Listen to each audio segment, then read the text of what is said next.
Selamat pagi Bapak Ibu sekalian, senang berjumpa dengan Bapak Ibu sekalian. Kiranya semuanya dalam keadaan sehat dan baik-baik saja. Sebelum kita mulai, mari kita berdoa terlebih dahulu. Tuhan Yesus, terima kasih untuk hari yang indah dan pagi dalam pengharapan kami yang baru Tuhan. Kami bersyukur untuk kami boleh bersekutu bersama-sama meskipun online. Biarlah Tuhan sendiri yang boleh hadir dan berada di tengah-tengah kami. Tuhan sertai dari awal hingga akhir persekutuan kami ini. Hanya di dalam nama Yesus kami naikkan doa ini. Amin. Nah, Bapak Ibu sekalian, sebelum kita lanjut untuk merenungkan bagian firman Tuhan, mari kita memuliakan nama Tuhan, mengucap syukur dalam pujian kita. Dari NKB 133, syukur padamu ya Allah.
Sungguh kita harusnya senantiasa mengucap syukur untuk segala hal. Karena pemeliharaan Tuhan, karena rahmat Tuhan itu tiada habis-habisnya. Seringkali kita yang terbiasa dengan hal-hal aktivitas sehari-hari, kadang kita tidak menyadari betapa pemeliharaan Tuhan itu nyata di dalam setiap sisi kehidupan kita. Mulai dari sejak kita bangun sampai kita tidur kembali. Perlindungan ataupun juga penyertaan dan pemeliharaan Tuhan itu senantiasa nyata dalam kehidupan kita. Hari ini kita mau merenungkan berkaitan dengan hal itu juga. Nah, sebelum itu, mari kita memohon pertolongan Roh Kudus untuk memimpin kita mengerti akan kebenaran firman Tuhan. Mari kita berdoa. Tuhan Yesus, sebentar kami akan mendengar akan sabdamu. Biarlah sabdamu itulah yang boleh berbicara di hati kami. Menuntun kami sebagai anak-anak Tuhan. Dan memberikan kami arahan apa yang harus kami lakukan sebagai anak-anak-Mu Tuhan. Dan biarlah Roh Kudus Tuhan sendiri yang boleh menolong hamba-Mu dalam segala keterbatasan. Sehingga apa yang disampaikan semuanya datangnya daripada Tuhan. Dan biarlah segala kemuliaan hanya bagi nama-Mu. Nah, dalam nama Yesus kami naikkan doa ini. Amin. Nah, Bapak Ibu sekalian, kita akan membuka dari 2 Raja-Raja 6 ayat 1 sampai dengan ke-7. 2 Raja-Raja 6 ayat 1 sampai dengan ke-7. Kapak timbul mengapung. Saya akan membacakan bagi kita semua. Pada suatu hari berkatalah rombongan nabi kepada Elisa, "Cobalah lihat, tempat tinggal kami di dekatmu ini adalah terlalu sesak bagi kami. Baiklah kami pergi ke sungai Yordan dan masing-masing mengambil satu balok dari sana, supaya kami membuat tempat tinggal untuk kami," jawab Elisa. "Pergilah." Lalu berkatalah seorang, "Silakan ikutlah dengan hamba-hambamu ini." Jawabnya, "Baiklah, aku akan ikut." Maka ikutlah ia dengan mereka. Setelah mereka sampai di sungai Yordan, mereka pun menebang pohon-pohon. Dan terjadilah ketika seorang sedang menumbangkan sebatang pohon, jatuhlah mata kapaknya ke dalam air. Lalu teriaklah ia, "Wahai tuanku, itu barang pinjaman." Tetapi berkatalah abdi Allah, "Kemana jatuhnya?" Lalu orang itu menunjukkan ke tempat itu kepadanya. Kemudian Elisa memotong sepotong kayu, lalu dilemparkan ke sana, maka timbullah mata kapak itu dibuatnya. Lalu katanya, "Ambillah." Orang itu mengulurkan tangannya dan mengambilnya. Demikianlah pembacaan firman Tuhan. Berbahagialah mereka yang bukan hanya mendengar, merenungkan, tapi juga melakukannya dalam kehidupan sehari-hari. Nah, Bapak Ibu sekalian, izinkan saya memberikan judul dalam perenungan kita bersama ini, yaitu Allah yang memperhatikan, gitu ya. Karena memang kalau kita lihat di perikop kita ini, gitu ya, ini adalah sebuah peristiwa atau kejadian, gitu kan ya. Bagaimana pada waktu itu para pengikut Nabi Elisa ingin membangun rumah yang lebih, gitu ya, sehingga mereka bisa tinggal bersekutu bersama-sama di dekat Nabi Elisa, gitu ya, dengan nyaman, dengan baik seperti itu. Tapi mereka tidak mau menyusahkan orang lain, jadi mereka mau mengerjakan secara mandiri, gitu ya, mengusahakan secara mandiri, dan mereka meminta izin kepada Nabi Elisa untuk mencari batang-batang pohon dan mereka bisa membangun sebuah bangunan yang baru bagi mereka semua untuk mereka tinggali. Nah, pada waktu kejadian, gitu ya, ini adalah sesuatu yang ajaib, gitu ya. Waktu mereka sedang menebang pohon-pohon, gitu ya, bersama dengan Nabi Elisa di situ, gitu kan ya, ada salah satu pengikutnya yang mata kapaknya itu terjatuh ke sungai, gitu kan. Nah, kalau kita bicara soal mata kapak, gitu ya, tentunya itu adalah benda yang berat, gitu kan ya, bukan benda yang ringan, dan juga itu pasti besi, gitu kan ya, sesuatu yang logam seperti itu, gitu. Dan begitu mereka tahu bahwa mata kapaknya jatuh dan tenggelam di sungai, begitu ya, mereka langsung panik dan berteriak, gitu ya.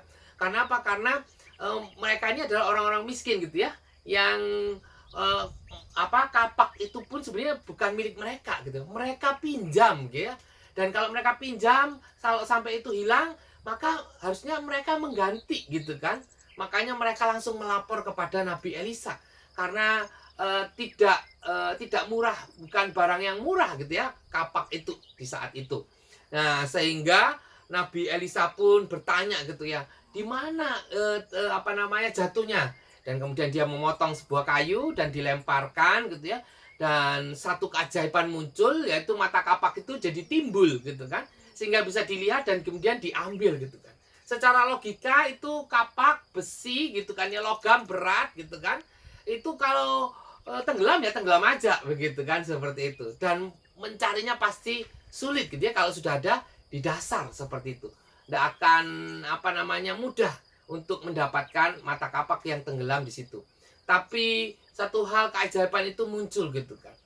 Secara musisat, gitu kan ya, ataupun keajaiban itu, gitu kan, mungkin ini sesuatu yang sepele, gitu ya, berkaitan dengan mata kapak, gitu kan, seperti itu. Masa mencari mata kapak aja harus pakai musisat, begitu kan. Kalau misalnya langsung, kan biasanya itu kan sesuatu yang harusnya sesuatu yang spektakuler, kalau yang namanya keajaiban itu, gitu ya. Jadilah rumah mega, langsung jadi, wow, spektakuler, gitu kan ya. Atau misalnya sembuh semua orang, gitu kan, wah itu spektakuler seperti itu kan, gitu. Tapi ini mata kapak mencari barang yang hilang, gitu ya. Dan barangnya bukan emas, gitu kan ya, emas yang hilang, permata yang hilang, terus kemudian muncul, gitu kan. Terus kemudian kita bisa mengambil kembali, gitu kan. Wah itu begitu bernilai. Tapi ini seakan-akan tak bernilai gitu kan ya. Sebuah mata kapak yang sudah bekas lagi kan, itu kan sudah dipakai gitu ya, bukan barang baru seperti itu. Gitu. Tapi apa yang mau dinyatakan di dalam perikop kita ini atau cerita kita ini? Bahwa kita bisa melihat bagaimana Allah itu menjaga dan memelihara anak-anaknya gitu kan. Bukan hanya memelihara dalam hal-hal yang luar biasa gitu kan. Tapi mungkin juga dari hal-hal yang sangat sederhana gitu kan. Bahkan yang mungkin dari hal yang sangat kecil gitu kan ya. Yang mungkin luput dari perhatian kita gitu kan. Tapi bagi Allah, saat Tuhan menjaga memelihara kita gitu ya, Tuhan sungguh-sungguh bisa melihat segala sesuatunya itu. Sampai ke hal yang sekecil apapun. Ke detail-detailnya gitu ya. Kalau Tuhan berkenan dan Tuhan punya rencana untuk semuanya itu. Begitu. Karena Tuhan itu bukan hanya sekedar melihat gitu ya setiap umatnya. Tetapi lebih kepada dia memperhatikan setiap umatnya. Mungkin Bapak Ibu sekalian ada perbedaan besar gitu kan ya. Antara sekedar melihat dan memperhatikan seperti itu. Mungkin secara ini memperhatikan, melihat gitu ya. Meskipun kelihatannya sama gitu ya, sama-sama melihat gitu kan. Melihat yang pertama dan melihat yang kedua gitu kan ya. Itu mungkin perbedaannya kalau sekilas gitu ya. Oh, sama-sama melihat gitu. Tapi ada satu pembeda yang besar di situ. Membuat satu dampak yang besar gitu ya. Kalau kita bisa melihat kembali itu gitu. Contohnya ini ya. Gambar ini gitu kan. Nah, kira-kira menurut Bapak Ibu sekalian gitu kan ya, ini gambar apa? Ini ya, jembatan gitu kan ya. Tapi ada yang aneh nggak dari gambar ini? Apa itu? Ya, gitu ya. Tadinya kan ini kayaknya jembatan gitu kan ya. Terus kok tiba-tiba di ujung itu ada kapal gitu kan. Seperti itu ya. Atau ada Bapak Ibu sekalian yang melihat pertama itu kapal dulu gitu kan ya. Loh, makin ke belakang lah kok jadi jembatan gitu kan ya. Jadi kalau kita hanya melihat sekilas, mungkin kita hanya bisa melihat secara garis besar, itu jembatan. Udah, itu cukup itu aja gitu. Tapi kalau kita memperhatikan lagi, sebenarnya tidak hanya ada jembatan, tapi juga ada kapal gitu. Atau sebaliknya yang melihat kapal saja gitu ya, tapi tidak memperhatikan bahwa sebenarnya ada gambar yang dimaui yang lain, yaitu jembatan seperti itu. Bedanya sekedar melihat dan melihat gitu. Kita bisa mengetahui lebih detail lagi, sehingga saat kita lebih tahu lebih detail lagi, kita bisa memutuskan sesuatu yang lebih tepat gitu ya, sesuai dengan apa yang kita perhatikan itu. Gambar kedua ini ya, sekali lagi ini mungkin sering ya kita lihat gitu ya. Nah, ini gambar apa? Gajah gitu ya. Nah, kira-kira apa yang unik dalam gajah ini? Ya, apa? Ya, kakinya ya, gitu ya. Kakinya itu kira-kira nyambung apa enggak ya itu ya, Bapak Ibu sekalian, nah, gitu ya. Kita nggak akan bisa tahu gitu ya keanehan yang ada kalau kita tidak memperhatikan. Kalau kita hanya asal melihat, ya sudah tahu gajah gitu kan ya, biasalah. Terus ada kakinya 4 kok, iya bener gitu ya, normal gitu ya. Tapi kalau kita sungguh-sungguh memperhatikan, baru kita menemukan keganjilan itu gitu ya, keunikan itu. Bahwa itu kalau kita telusuri ke atas loh, kok nggak nyambung seperti itu. Kaki gajah siapa itu? Seperti itu, gitu kan. Nah, Bapak Ibu sekalian, kalau kita memahami gitu ya, bagaimana Allah itu bukan hanya sekedar melihat gitu kan ya, tetapi lebih kepada memperhatikan setiap umatnya. Memperhatikan berarti kalau dia memperhatikan, dia benar-benar melihat dengan saksama gitu. Bahkan mungkin dia bisa melihat di balik perasaan yang muncul dalam pergumulan kita gitu kan ya, dan bisa melihat apa dampaknya gitu ya di masa depan kita gitu kan. Ya, gitu ya. Maksudnya untuk sekedar melihat dan melihat gitu ya. Usaha atau effort yang dibutuhkan itu lebih besar kalau kita memperhatikan gitu kan. Kalau kita sekedar melihat ya hanya melihat gitu ya. Waktu kapan itu ya, waktu kita ada pertemuan pasutri gathering gitu kan ya, bersama ulang tahun Pak Ika waktu itu gitu kan ya. Itu ada satu permainan gitu kan yang mungkin Bapak Ibu sekalian yang ikut bisa lihat gitu kan ya, memperhatikan gitu ya. Rasanya gampang gitu kan ya. Oh, cuma ngeliat-ngeliatin gitu ya. Tapi apakah segampang itu gitu? Perlu usaha gitu ya. Ya, perlu effort gitu. Meskipun ya Allah kita adalah Allah yang maha kuasa gitu ya. Tapi ini menunjukkan bahwa kesediaan Allah bukan hanya sekedar udah diciptakan terus jalan aja sendiri, enggak, tetapi memelihara kita gitu kan. Dia tahu detail-detail yang dibutuhkan oleh setiap kita pribadi demi pribadi. Dia memperhatikan segala keluh kesah dan pergumulan setiap umatnya.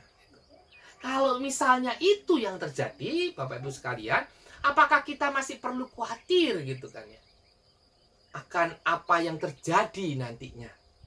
Kalau kita tahu bahwa Allah kita sedang memperhatikan kita. Gitu kan. Maka sebelum sesuatu itu terjadi yang begitu parah gitu kan ya, maka Tuhan akan bertindak di situ. Meskipun hal yang kecil gitu ya, hal yang remeh gitu ya, menurut kita, logika kita ya, hanya kapak yang hilang gitu kan, seperti itu. Meskipun mahal pada saat itu dan untuk pengikut si Nabi Elia dan Elisa dan Nabi Elisa pun gitu ya, mungkin yang istilahnya barang yang mahal gitu ya, mungkin juga susah untuk menggantikannya gitu. Dan Tuhan memperhatikan itu. Gitu. Maka ini menunjukkan juga keseriusan Allah dalam menunjukkan bukti ataupun tindakan cinta kasihnya kepada kita. Maka dari kita saat kita memahami itu, yang pertama gitu kan, maka kita perlu belajar mempercayai Tuhan kita. Hari demi hari belajar untuk mempercayai. Meskipun kadang kita tidak dapat melihat jauh ke depan gitu ya. Mungkin kita tidak bisa membayangkan bahwa dalam waktu dekat ini masalah akan selesai. Atau kita tidak bisa melihat bahwa dalam waktu dekat gitu kan ya, atau dalam waktu dekat selesai terus kemudian ada masalah yang lain lagi, ada masalah yang lain lagi, ada masalah yang lain. Jadi kira-kira saya nggak akan bebas dari masalah gitu. Tapi tetaplah kita belajar untuk mempercayai Tuhan. Karena Tuhan akan menyediakan kalau memang Tuhan berkenan dan menurut Tuhan itu adalah hal yang baik. Tapi kalau menurut Tuhan adalah hal yang baik, itu adalah belum waktunya gitu kan ya. Maka itulah yang terbaik buat kita, Bapak-Ibu sekalian. Disitulah kita terus ditumbuhkan bagaimana rasa bergantung kita sama Tuhan. Karena seringkali kalau kita baik-baik saja gitu kan ya, tidak ada tantangan gitu ya, terutama mungkin yang ini para pelayan-pelayan aktivis-aktivis gitu kan ya, yang mau gitu kan ya memenuhi panggilan pelayanan di gereja ataupun dimanapun gitu kan ya, pasti ada tantangannya gitu melayani gitu. Itu pun juga melatih kita untuk bergantung sama Tuhan. Hidup kita sementara dan bagaimana kita mengisi di dalamnya. Apakah kita mengisi dengan belajar terus mempercayai Tuhan sampai akhirnya kita ditemui, dijumpai, tetap setia, atau kita mundur di tengah jalan. Maka dengan semua hal ini gitu kan ya, Tuhan berharap gitu ya, kita akan ditemui tetap setia pada saatnya nanti. Dan hari ini kita diingatkan bahwa Tuhan memperhatikan. Biarlah melalui pemahaman dan melalui apa yang dinyatakan bahwa Tuhan memperhatikan, ini menolong kita untuk mempercayai lebih lagi. Yang kedua adalah sadari kita terbatas dan lemah gitu. bukan dengan kekuatan kita. Mungkin ada hal-hal yang bisa kita lakukan gitu. Tapi biarlah apapun yang kita lakukan semuanya itu kita sandarkan dan kita akui bahwa ada Tuhan yang bekerja melalui kita.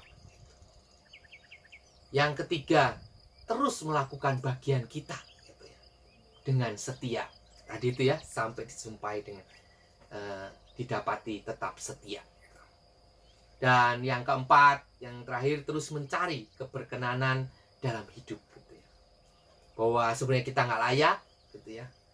Tuhanlah yang menjadi pemilik kita, dan Tuhanlah yang punya maksud dan tujuan kita hadir, kita hidup di dunia ini. Dan kita selalu mencari apa yang Tuhan mau untuk kita lakukan sebagai anak-anaknya. Sehingga kita boleh menyenangkan hati Tuhan. Dan saat kita boleh memuji memuliakan Tuhan, kiranya kemurahan Tuhan senantiasa turun atas kita. Amin. Mari kita ambil saat hening sejenak. Kita mencoba merenungkan, apakah kita sungguh-sungguh dikuatkan dalam kesadaran bahwa Tuhan senantiasa memperhatikan kita.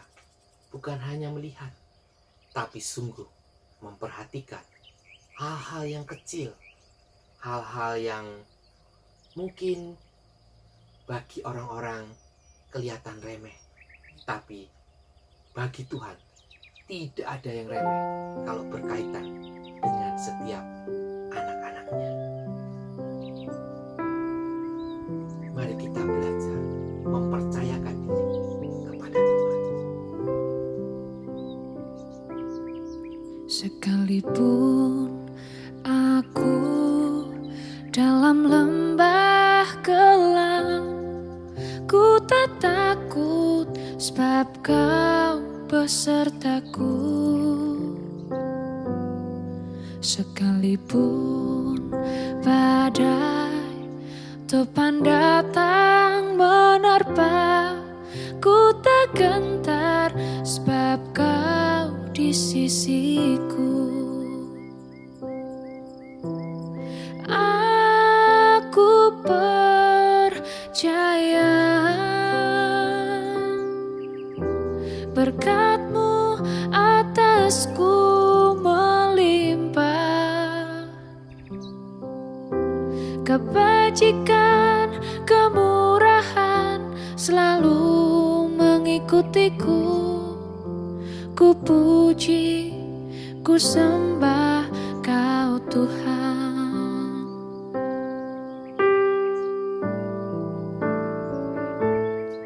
Sekalipun aku dalam lembah gelap, ku tak takut sebab Kau besertaku.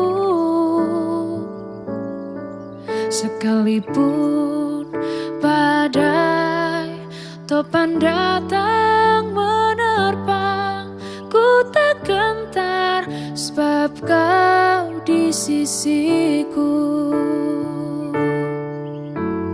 Aku percaya berkat-Mu atasku melimpah, kebajikan, kemurahan selalu mengikutiku. Ku puji, ku sembah Kau Tuhan. Aku percaya berkat-Mu atasku melimpah, kebajikan, kemurahan selalu mengikutiku. Ku puji, ku sembah Kau Tuhan. Ku ku puji, ku sembah Kau Tuhan. Tuhan, inilah setiap kami Tuhan.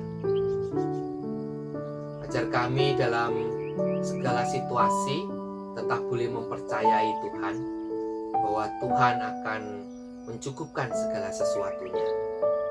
Tuhan akan menyediakan segala sesuatunya sesuai dengan rencana dan kemurahan dari Allah sendiri. Kami juga mau berdoa untuk setiap jemaat-Mu yang dalam segala pergumulan mereka, dalam sakit penyakit, dalam ekonomi, dalam masa depan, ataupun dalam hal-hal yang lain. Tuhan sungguh ingatkan mereka bahwa Tuhan memperhatikan setiap keluh kesah dan pergumulan mereka. Kami berharap dan kami berjuang dalam kesetiaan kami. Kami melangkah dalam iman percaya kami untuk terus mencoba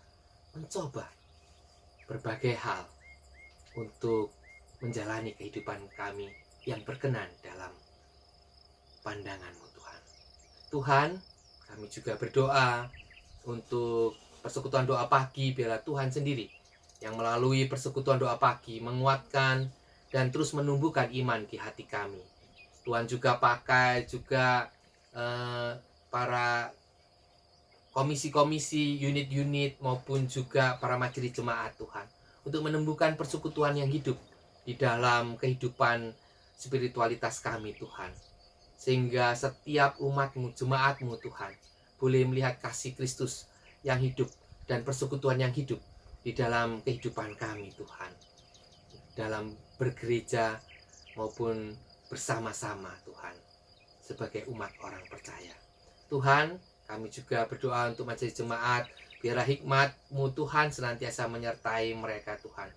Juga para hamba-hamba-Mu Tuhan, biarlah kasih karunia-Mu senantiasa menaungi mereka, sehingga melalui mereka jemaat-Mu boleh senantiasa ditumbuhkan iman percaya.